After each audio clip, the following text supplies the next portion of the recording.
ஹே சிங்கோஸ், welcome to drama series Tamil. இன்னைக்கு நம்ம பார்க்க போறது ராயல் அப்ஸ்ட்ராக்ட் சீசன் 2ல எபிசோட் நம்பர் 5 தமிழ்ல பார்க்க போறோம். லாஸ்ட் எபிசோட்ல ஹீரோயினோட அப்பா ஹீரோவை பார்க்க வர சொல்லு அப்படின்னு சொல்லி இருந்திருப்பாங்க. அதனால ஹீரோயின் நேரா ஹீரோ கிட்ட போறாங்களா. ஹீரோவும் என்ன திடுதடுப்புன்னு வந்து எப்படி பயமுறுத்துறான்னு, அதுக்கு ஹீரோயினும் நீ எதுக்காக பேய் பார்த்த மாதிரி பயப்படுற, வேற யாரையாவது எக்ஸ்பெக்ட் பண்ணிட்டு இருந்தியோ அப்படின்னு கேட்க, ஹீரோவும் அப்பெல்லாம் ஒன்றும் இல்லை, உனக்கு பசிக்குதா, வா போய் சாப்பிடலாமான்னு. ஹீரோயினும் அதுக்கு முன்னாடி நான் உங்ககிட்ட ஒரு விஷயம் சொல்லணும், என் அப்பா நாளைக்கு வந்து பேலஸ்க்கு பாக்குறதுக்காக வர சொன்னாங்கன்னு. ஹீரோவும் அவ்வளோ சீக்கிரமாவா, நான் எந்த ஒரு கிஃப்டையுமே அவருக்கு ப்ரிப்பேர் பண்ணவே இல்லையேன்னு. கிஃப்டா எதுக்குன்னு கேட்க, பின்ன ஃபர்ஸ்டா மாமனாரை பார்க்க போகும்போது வெறுங்கையை வீசிட்டா போக முடியும்னு. ஹீரோயினும் என் அப்பா வந்து எப்படிடா அப்படிலாம் கூப்பிடலான்னு கேட்கறதுக்கு, அதெல்லாம் இருக்கட்டும், நான் போயிட்டு கிஃப்டை ப்ரிப்பேர் பண்ண போறேன்னு எழுந்திரிச்சு போறாங்க.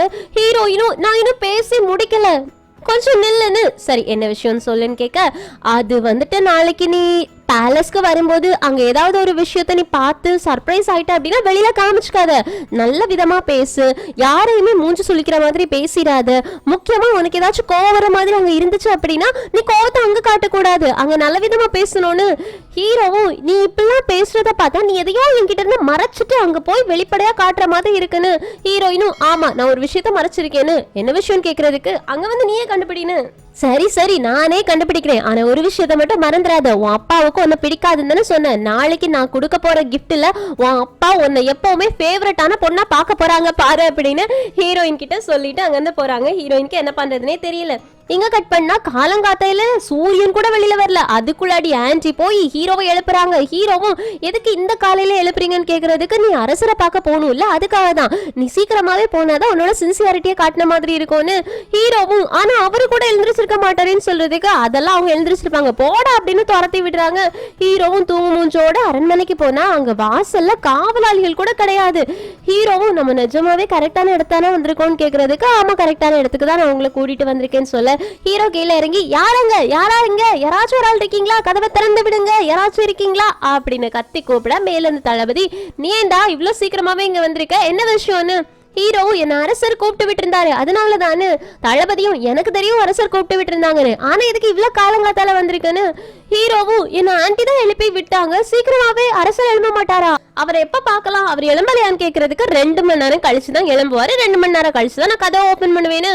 ஹீரோவும் ஆன்டி நான் எவ்வளவு தூங்கி இருந்துப்பேன், என்னையோட தூக்கத்தை நாசம் பண்ணிட்டீங்களே, சரி நான் இப்ப 2 மணி நேரம் கழிச்சு வரேன்னு சொல்றதுக்கு, தளபதியும் இங்க வரைக்கும் வந்துட்டு அரசரை பார்க்காம திரும்பி போறியா, எவ்வளவு தைரியம் உனக்குன்னு. ஹீரோவும் அப்படின்னா நான் வேற என்ன பண்றது, கதவை திறன்னு சொன்னா திறக்க மாட்டேன்றாங்க, அப்படின்னா நான் வண்டிலே போய் தூங்குறேன் அப்படின்னு தூங்க போறாங்களா. தளபதிக்கு பார்க்க பாவமாயிடுச்சு, அதனால சரி சரி நான் கதவை திறக்கேன் உள்ளவா அப்படின்னு உள்ள கூட்டிட்டு போறாங்க. ஹீரோவும் உள்ள போயாச்சு. இந்த விஷயம் இப்ப அரசருக்கு தெரிய வருது, என்ன அவன் காலையில சீக்கிரமாவே வந்துட்டானா, சரி இருக்கட்டும் அவன் வெளியிலே வெயிட் பண்ணட்டும், இந்த விஷயம் ஹீரோயினுக்கு தெரிஞ்சது அப்படின்னா அவளும் சீக்கிரமாவே கிளம்பி வந்துடுவா, அதனால அவகிட்ட போயிட்டு 2 மணி நேரம் கழிச்சு பொறுமையா வந்தா போதும்னு இன்ஃபார்ம் பண்ணுன்னு.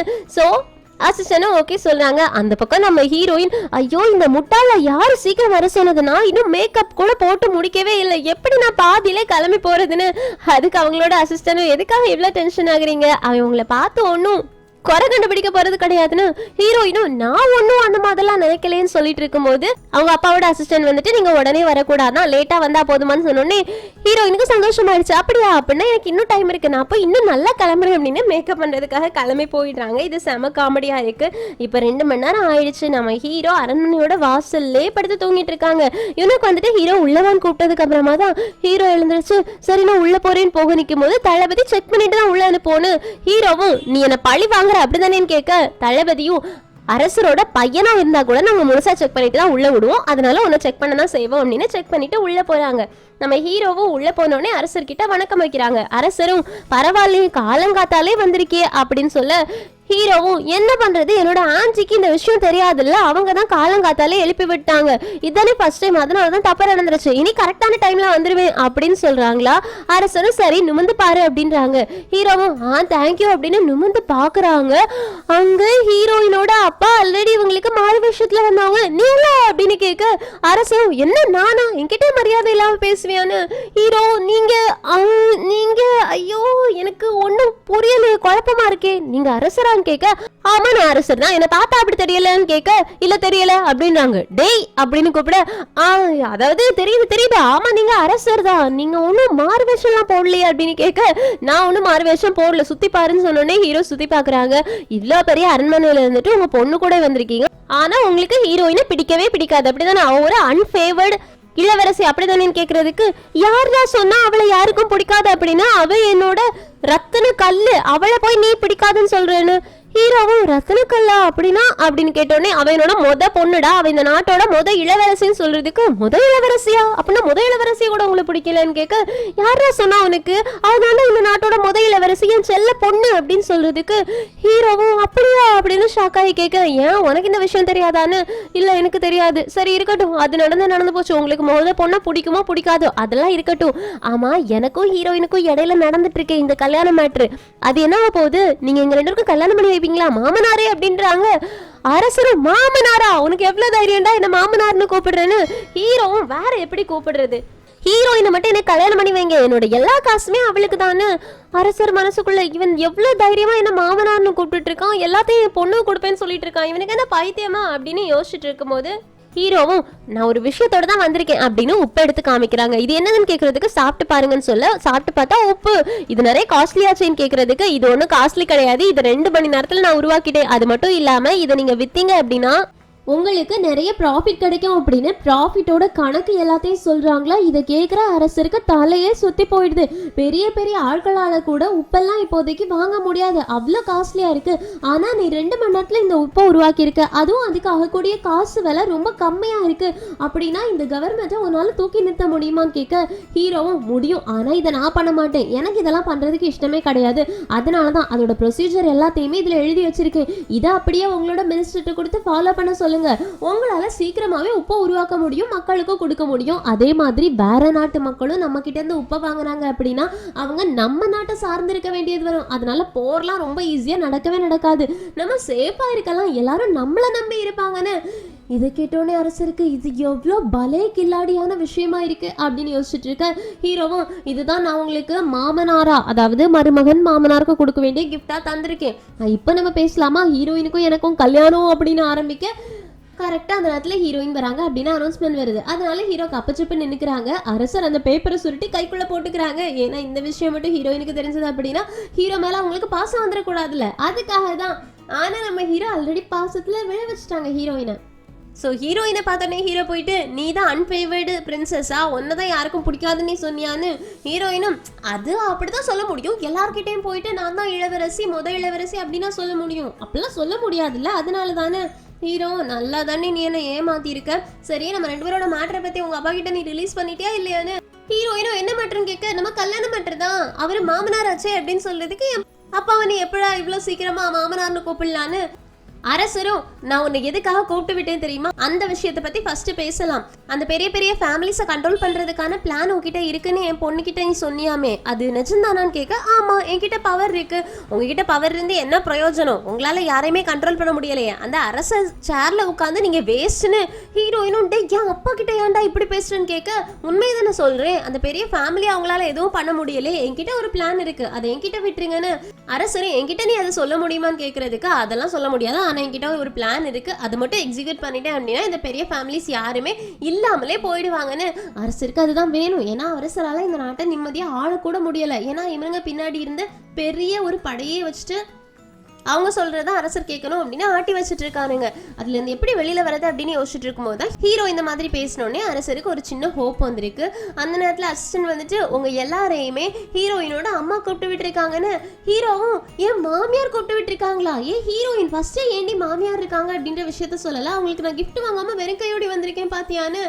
அரசரும் என்ன மாமனார்னு சொன்னது மட்டும் இல்லாம என் ஒய்ஃபே மாமியார்னு சொல்றியாடா, வாங்க போய் பார்க்கலாம் அப்படின்னு எல்லாரும் கிளம்பி போறாங்க. அப்ப தளபதி நம்ம ஹீரோவை பார்த்துட்டாங்க.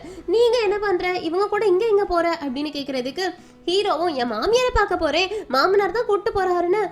அவருக்கு ஷாக்கு, என்னடா அரசர் எதுவுமே சொல்லல, தைரியமா இவன் அரசரை மாமனார் அவங்களோட ஒய்ஃபை மாமியார்னு கூப்பிட்டு போறானே, நிஜமாவே ஹீரோயின் இவன் கல்யாணம் பண்ண போறானோ அப்படின்னு ஷாக் ஆகி பார்த்துட்டு இருக்காங்க. அதுக்கப்புறமா அரசர் நடந்து போயிட்டு இருக்கும் போதே ஹீரோ கூப்பிட்டு, ஹீரோ ஓமல பெரிய ஃபேமிலில இருந்து நிறைய பேர் கம்ப்ளைண்ட் பண்ணியிருக்காங்க பார்த்துக்க. அந்த ஹூ ஃபேமிலி எல்லாருமே கம்ப்ளைண்ட் பண்ணியிருக்காங்க, ஏன்னா நீ அவங்களுக்கு சேர வேண்டிய விஷயத்த கொடுக்கல அப்படின்னு. நான் ஏதாவது ஒரு ஆக்ஷன் எடுத்தா மட்டும் தான் அவங்க அமைதியா இருப்பாங்க. அதனால கொஞ்ச நாளைக்கு ஒன்னு நான் ஜெயிலுக்கு அனுப்புறேன். ஜெயிலுக்குன்னா அங்க போய் நீ கஷ்டப்படலாம் வேண்டாம், அங்க போயிட்டு வெக்கேஷனுக்கு போன மாதிரி கொஞ்ச நாள் இருந்துட்டு வா. நான் இங்க அவங்க எல்லாரையும் சமாளிச்சதுக்கு அப்புறமா ஒன்னு வெளியில விடுறேன்னு. ஹீரோவும் சரி எத்தனை நாளைக்குன்னு கேட்கறதுக்கு ஒரு 10 நாளைக்கா இருக்கும். உனக்கு ஓகேவான்னு கேட்க ஹீரோவும் ஓகே தான், ஆனால் என்ன நான் சும்மா போக மாட்டேன், எனக்கு புக்ஸ் நோட்ஸ் இந்த மாதிரி கொஞ்சம் விஷயங்கள் எடுத்துகிட்டு போகிறது அலோ பண்ணுவீங்களான்னு. ஹீரோயினும் அதெல்லாம் எதுக்கு, அங்கே போய் கணக்கு பார்க்க போறியான்னு. ஹீரோவும் ஆமாம், நான் தானே இந்த கடை எல்லாத்தையும் மேனேஜ் பண்ணக்கூடியது, வரவு செலவு கணக்கெல்லாம் பார்த்தா தானே உனக்கு காசு கொடுக்க முடியும்னு. அரசரும் அங்கேருந்து உங்களுக்கு எவ்வளோ ப்ராஃபிட் வருதுன்னு கேட்குறதுக்கு ஹீரோ ஒரு அமௌண்ட்டை சொல்கிறாங்களா. அரசருக்கு ஷாக்கு, அவ்வளோ காசு வருதா, அந்த காசை நீ என்ன பண்ணுவ அப்படின்னு கேட்க ஹீரோவும் என்ன பண்ணுவியா, எனக்கு இதுலேருந்து ஒரு நயா பைசா கூட கிடைச்சது கிடையாதுன்னு. அரசரும் நீ எது சொல்றேன்னு கேட்க ஹீரோயின் கண்ணை உருட்டுறாங்க. என்னடான்னு பார்த்தா ஹீரோ சொல்றாங்க, இது வரைக்கும் உங்க பொண்ணு எனக்கு ஒரு காசு கூட தந்தது கிடையாது, எல்லாத்தையுமே என்னோட ஷேர் அப்படின்னு அவளே எடுத்துட்டு இருக்கா, எனக்கு அதெல்லாம் ஒரு பிரச்சனையே கிடையாது, எனக்கு காசு வந்ததுக்கு அப்புறமா நான் அதை யூஸ் பண்ணுவேன்னு. எப்படி யூஸ் பண்ணுவேன்னு கேட்கறதுக்கு அதெல்லாம் இன்னும் பிளான் பண்ணலன்னு அரசர் சொல்றாங்க. இந்த இடத்துல இருந்து உனக்கு நிறைய காசு வருது, ஆனா அந்த காசு எல்லாத்தையும் நீ காசா கையில வச்சிருந்த அப்படின்னா உனக்கு சேஃப்டி கிடையாது. அதனால ஒண்ணு பண்ணலாம், நீ எல்லாத்தையுமே கவர்மெண்ட்டுக்கு கொடுத்துரு, ஒரே ஒரு % ஷேர் மட்டும் நீ வச்சுக்கோ, மீதி உள்ளது எல்லாத்தையுமே கவர்மெண்ட்டுக்கு கொடுத்துரு. அதுக்கு பதிலாக கவர்மெண்ட் உனக்கு நிறைய மேன்ஷன் கொடுப்பாங்க, நிறைய இடம் கொடுப்பாங்க, உனக்கு அது ஓகேவான்னு. ஹீரோ மனசுக்குள்ள யோசிக்கிறாங்க, இவங்க அப்பாவும் பொண்ணும் 2 பேருமே என்கிட்ட இருந்து காசு எப்படி ஆட்டை போடுறது அப்படின்றத மட்டும்தான் யோசிச்சுட்டு இருக்காங்க. இருந்தாலும் பரவாயில்ல, இதுவும் சேஃப்டி தான், நிறைய இடம் கிடைக்கும்ல, ஃபியூச்சர்ல இடத்துக்கு விலை எவ்வளவு போக போகுது அப்படின்றது இவங்களுக்கு என்ன தெரியவா போகுது. சரி அப்படின்னு ஒத்துக்கிறாங்க. அரசருக்கும் சந்தோஷமாயிடுச்சு. இப்போ அரசியை பாக்குறதுக்காக உள்ள போயாச்சு. போன உடனே ஹீரோ மாமியாரே அப்படின்றாங்க. மாமியாரான்னு கேட்க ஆமா, எங்க 2 பேரோட கல்யாணத்துக்கு மாமனாரே ஓகே சொல்லிட்டாரு, அப்ப நீங்க என்னோட மாமியார் தானேன்னு. ஹீரோயினோட அம்மா மனசுக்குள்ள இவன் நிஜமாவே ரொம்ப இன்னசென்டா இருக்கானே, வா வந்து உட்காரு பரவாயில்ல அப்படின்னு உட்கார சொல்றாங்க. ஹீரோவும் நான் இந்த தடவை கிஃப்ட் கையில கொண்டு வரல, அடுத்த தடவை கண்டிப்பா கொண்டு வருவேன், நீங்க அதை அக்செப்ட் பண்ணிக்கணும்னு ஹீரோயினோட அம்மாவும் ஓகே அப்படின்னு சொல்லிட்டு இருக்காங்க. சரி உன் ஃபேமிலியில் நீ மட்டும் தான் ஒரே பையனான்னு கேட்கறதுக்கு ஹீரோவும் ஆமாம், என் கூட 8 தங்கச்சிமாக பிறந்தாங்க, அவங்க எல்லாரையுமே கல்யாணம் பண்ணி அனுப்பிட்டாங்க, எல்லாரும் ஒவ்வொரு திசையில் தூரமாக கல்யாணம் பண்ணியிருக்காங்க, அதனால என் அப்பா அவங்க எல்லாரையும் பார்த்துட்டு வர்றதுக்காக போய் 1 வருஷமாச்சு, இன்னும் வீட்டுக்கு வந்து சேரலை, ஆனால் கண்டிப்பாக எங்கள் கல்யாணத்துக்கு வந்துடுவாங்க அப்படின்னு ஹாப்பியாக சொல்கிறாங்களா. ஹீரோயினும் அட பாவி இன்னும் நீ அதை நிறுத்தவே இல்லையா அப்படின்னு யோசிக்க ஹீரோயினோட அம்மாவுக்கும் அப்பாவுக்கும் சிரிப்பு வந்துருச்சு. சரி வாங்க உட்காந்து சாப்பிடலாம் அப்படின்னு எல்லாருமே சாப்பிட்டுட்டு அரசரும் உன்னோட வீட்டுக்கு போய் நீ சொல்லிட்டு வந்துருன்னு. ஸோ ஹீரோ வீட்டுக்கு வராங்க. ஆன்டி கிட்ட நடந்த எல்லாத்தையுமே சொன்ன உடனே ஆன்டியும் என்ன சொல்ற, நீ ஜெயிலுக்கு போக போறியான்னு. ஹீரோவும் ஜெயிலுக்கு அப்படின்றது நான் ஜெயில கஷ்டப்படுறதுக்காக போக போறது கிடையாது, அரசர் ஒரு 10 நாளைக்கு வச்சுட்டு விட்டுருவாரு அவ்வளவுதான், அது மட்டும் இல்லாம அங்க நான் நார்மலா போக போறது கிடையாது, எனக்கு தேவையான எல்லாத்தையும் எடுத்துட்டு தான் போக போறேன், ஸோ நீங்க எனக்கு தேவையான சாப்பாடு அது இது டேபிள் அது எல்லாத்தையுமே அரேஞ்ச் பண்ணுங்க அப்படின்னு சொல்றதுக்கு இவங்களுக்கு ஒண்ணுமே புரியல. இப்ப ஆன்டி ஹீரோ சொன்ன எல்லாத்தையுமே அரேஞ்ச் பண்ணியாச்சு. ஹீரோ ஜெயிலுக்கு போறதுக்கு முன்னாடி அவங்க கடைக்கு போயிட்டு அவங்களோட அசிஸ்டன்ட் கிட்ட ஒரு ஸ்டவ்வோட டிசைனை கொடுத்து இதை பண்ணி வைங்க அப்படின்னு ஒரு ஆர்டரை மட்டும் போட்டுட்டு ஜெயிலுக்கு போறாங்க. அங்க ஹீரோவுக்கு தனியா ஒரு ரூம் அரேஞ்ச் பண்ணிருக்காங்க, அதுவும் ரொம்ப ஸ்பேஷியஸா இருக்கு. ஹீரோ சொன்ன மாதிரியே நிறைய இடத்துல எல்லாத்தையுமே போட்டு வச்சிருக்காங்க, கர்டன்லாம் போட்டு வச்சிருக்காங்க, வெளியில இருந்து சன்லைட்லாம் வர மாதிரி இருக்கு. ஹீரோவுக்கு கட்டில படுத்துட்டு இது ரொம்ப சுகமா இருக்கு, இந்த இடத்துல நீ யாரையுமே விடாதீங்க, இந்த இடத்துல நான் தான் தங்குவேன்னு. ஜெயில இருக்கவங்களும் நீ இங்க அடிக்கடி வர போறியா, இது ஜெயில் உன் வீடு கிடையாது, இங்க நீ அடிக்கடி வர முடியாதுன்னு.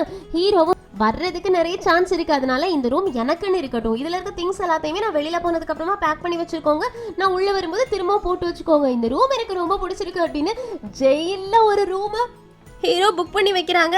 அந்த நேரத்துல அங்க ஆன்டி வராங்க. சொன்ன மாதிரி ஹீரோ அவனுக்கு தனியா ஒரு ரூம் தான் வச்சிருக்கான், அவங்க கஷ்டப்பட போறது கிடையாது அப்படின்னு. ஹீரோ நான் வந்துட்டேன் அப்படின்னு சொல்றாங்க. ஹீரோ வாங்க ஆன்டி வாங்க வந்து உட்காருங்க, நான் கேட்ட பொருள் எல்லாத்தையும் எடுத்துட்டு வந்தீங்களா அப்படின்னு சொல்லிட்டு சாப்பிட ஆரம்பிக்கிறாங்க. ஸோ ஹீரோ ஜெயிலே ஜாலியாக இருக்க ஆரம்பிக்கிறாங்க. இங்கே சிங்கட்டாவது இந்த எபிசோட் முடியுது. இதுக்கப்புறமா என்ன ஆகும், ஹீரோ ஜெயிலுக்குள்ளே இருப்பாங்களா, வெளியில் வருவாங்களா, அந்த பெரிய ஃபேமிலி எல்லாரையும் இவங்க எப்படி சமாளிக்க போகிறாங்க, பிஸ்னஸ் எப்படி ரன் ஆக போகுது அப்படின்ற எல்லாத்தையுமே அடுத்தடுத்த எபிசோட் பார்த்து தெரிஞ்சுக்கலாம். ஸோ மிஸ் பண்ணாமல் அடுத்தடுத்த எபிசோட்காக வெயிட் பண்ணுங்கள். இந்த எக்ஸ்ப்ளனேஷன் உங்களுக்கு பிடிச்சிருச்சுன்னா லைக் பண்ணுங்கள், மறக்காம சேனலை சப்ஸ்கிரைப் பண்ணிவிடுங்க. தேங்க்யூ ஃப்ரெண்ட்ஸ், டேக் கேர், பாய்.